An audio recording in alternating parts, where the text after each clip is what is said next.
Welcome to Divine Cuisine. Today, we're going to make an impossible cake. Yes, that's right. A cake that's impossible.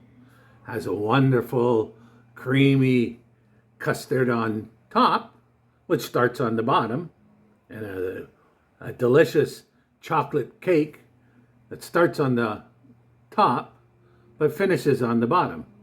How's it possible? It's impossible. Well, this is actually a specialty you'll find in many Mexican restaurants and many Mexican homes. It's a Mexican creation, but we're going to make it the Chef K way. We make our own caramel sauce for it. In Mexico, they use a sauce called cajeta, which is a caramel sauce made from goat's milk that is absolutely wonderful, but very difficult to get here locally. So we make our own caramel sauce, and we're going to make it from coconut milk. So you'll want to stay tuned for the impossible cake. Well, what we're going to do is we need a nice heavy bottom pan. We're going to put in cube butter. Get that melting.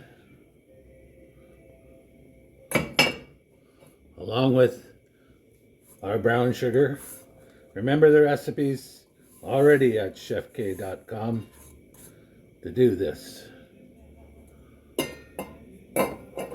And a couple of teaspoons of water. Now this is going to take a little bit. We're going to bring this to a boil. We're going to boil it for 5 to 7 minutes.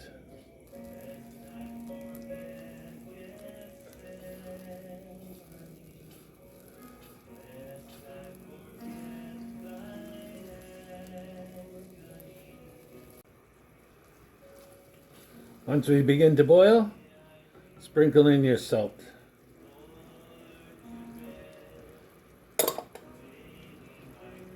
And you may require taking a pastry brush and just brush down the sides of the pan so the sugar doesn't crystallize, rather, up on the sides.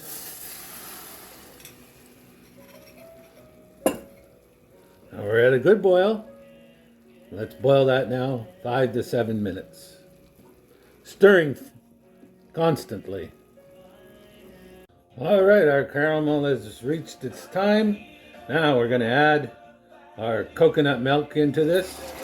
Add it slowly. Let's keep stirring. Incorporate all around.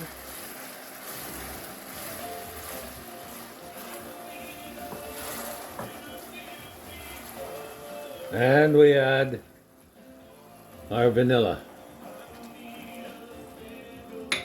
You can also add coconut extract if you like. And give that 2 more minutes of cooking and remove it from the heat, and it will thicken. And it'll be ready for us to use for our impossible cake. When your caramel is all done, it will thicken as it cools. So just pour it into a container to hold it.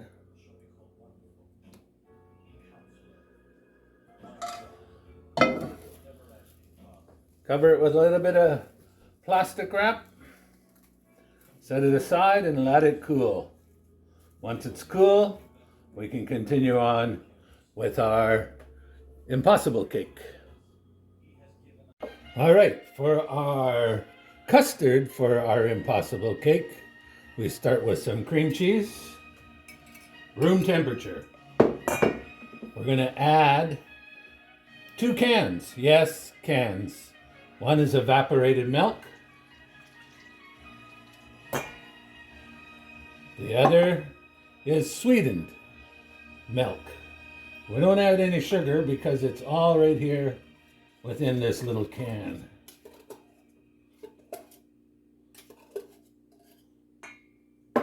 Stir that up. Get the cream cheese all mixed through so it's not lumpy.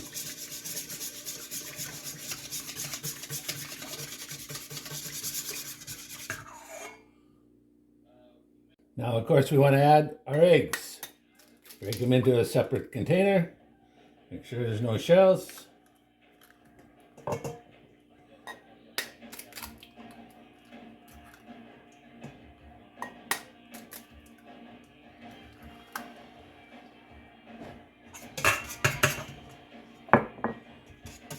Put that all up. Our last thing is vanilla. Give that a stir. And set that aside while you're making the cake. Now for our cake, we're going to start with some butter. We're going to cream that butter with sugar.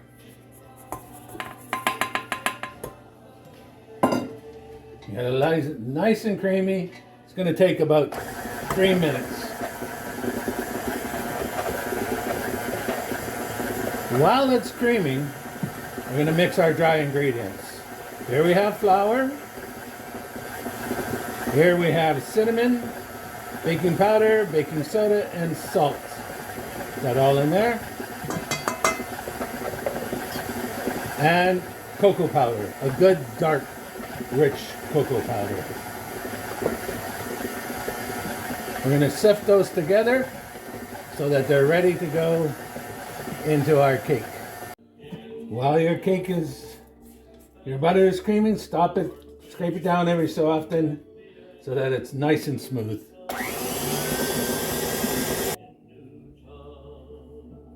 Now we stop, we're going to add an egg. Just mix that up.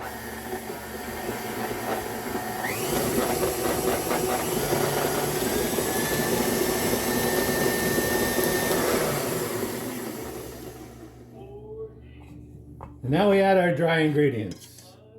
The cocoa powder, flour, salt, cinnamon, baking powder, baking soda.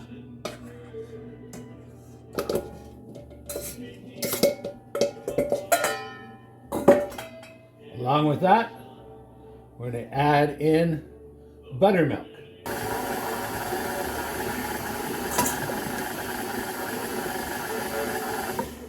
Make sure you scrape the sides down.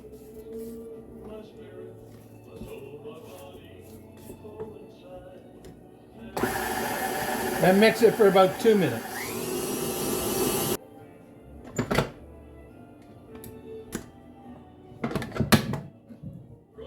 Our batter's all ready.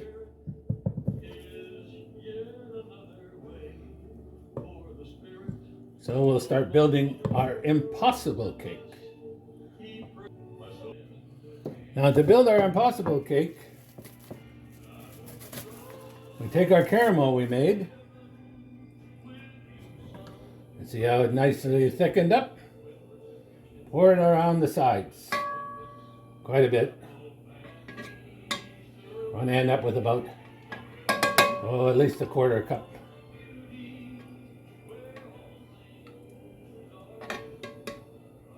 Into your bundt pan that you've really buttered well. This pan has to be really well buttered.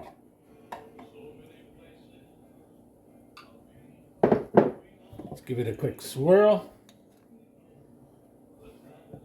Our next process is, this is where it gets impossible. We put our cake batter down evenly around.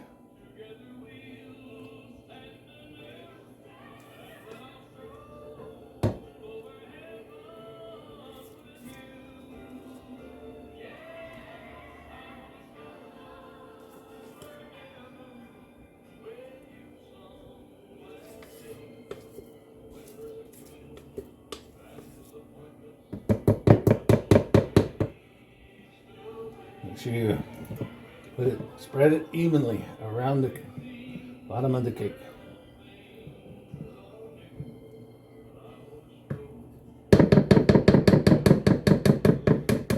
Get all that goodness out. Now, we're going to pour our cream on top of that. The impossible part is this cream is going to switch places while it bakes with the cake. Instead of the cake being on the top, the cream will be, and the cake will be on the bottom. You say, that can't happen? Well, let's see what happens here. Let's pour your mixture evenly around. Use the back of a ladle so that it goes nice and smoothly on there.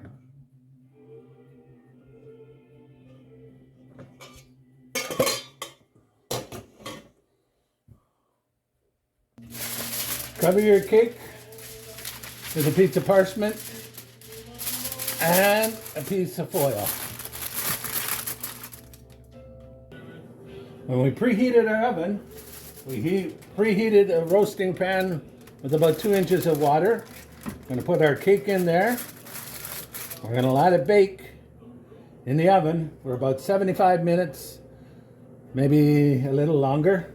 We'll test it and see if we come up with the impossibility. Impossible cake, it always reminds you of what you're facing on a day-to-day life.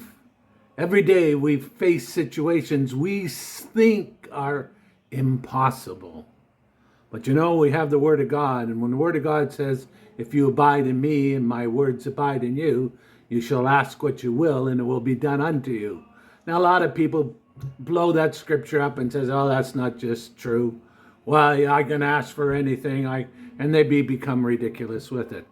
If you abide in him, you're going to ask what he wants, what he needs, what he sees. And he says, my words abide in you. When you see your impossible situation, you speak the word of God to it because you're abiding in him, you'll get the answer. And it happens every day, all the time. Let me give you one simple example. An impossible situation. I went to Africa to do some ministry, and I mixed up the times.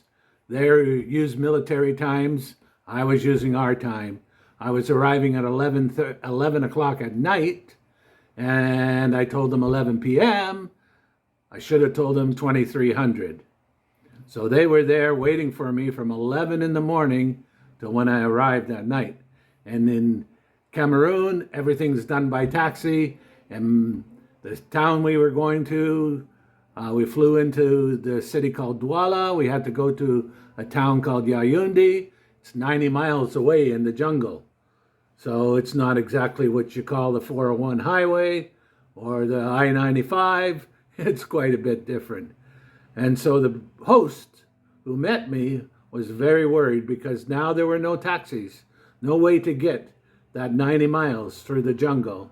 And as soon as I got off the plane, he was all flustered and he came to me, it's impossible. We have to stay here all night. We have no ride back. It's impossible. And I told him, with God, all things are possible. By the time we get the luggage off the carousel, God will provide us a situation. We were just picking up the final pieces of luggage, and a gentleman come walking through the airport, and he was yelling in English, which they don't speak there. It was actually, their French is a common language. He was yelling in English, anyone need a ride to Yaoundé? Anyone need a ride to Yaoundé? We needed a ride to Yaoundé. The impossible became possible. When we see scriptures like Philippians 4:19 that says that I can do all things through Christ that strengthens me, that's talking about the impossible. When we got saved, Jesus is teaching his disciples in Matthew, in Luke, in Mark, and he says they were all befuddled. How can this actually be? How can a rich man be saved? And Jesus said, with man, it's impossible. But with God, all things are possible. We want to stay with God. We see in Job, it says, I know that you can do everything and that no thought can be withholden from you. Whatever you're thinking, however you need to move, whatever that impossible situation is, turn it over to God. He can create a possibility out of an impossibility. Remember, we always say, God is on your side. The reason we say that is because he truly is. If you love God, if you live and abide in him, and his words are flowing from you, not your words, not what you think, not what you conceive in your mind, but the word of God coming out of you in every situation, in every opportunity. Speak the word of God. It flows from you. And when it does, all things are possible. There are no impossibilities for those who love God. You know, when my little girl was born, they told her she had an impossible situation and that she may not live. But God says all things are possible. And through the power of the word, by his stripes, you are healed. The impossible became possible. And now, just in a few days, she'll turn 42. God is always on your side. Trust in him for your impossibilities to be turned around. All right, so let's see what our cake looks like. All right, so we're taking the cake out of the oven. Let's remove. Oh, looks good. But let's be sure, so we take a skewer, run it in there, and it comes out clean. Put it down, bring it up. Now what we're going to do with our cake is we're going to let it cool off for about an hour, and then we're going to refrigerate it for 6 hours. And then we'll flip it out. We'll see how it worked. All right, we've allowed our cake to thoroughly chill. Take a sharp, thin blade, run it around the sides, loosen it up a little bit.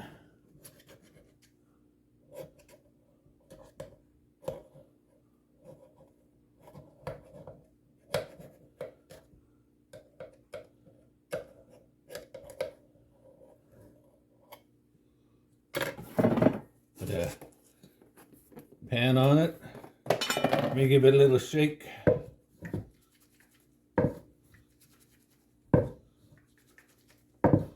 You can hear the moving around.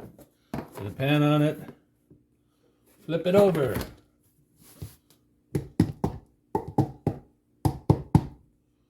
Tap it a little bit. And there you go. One impossible cake for your enjoyment. We'll cut a slice.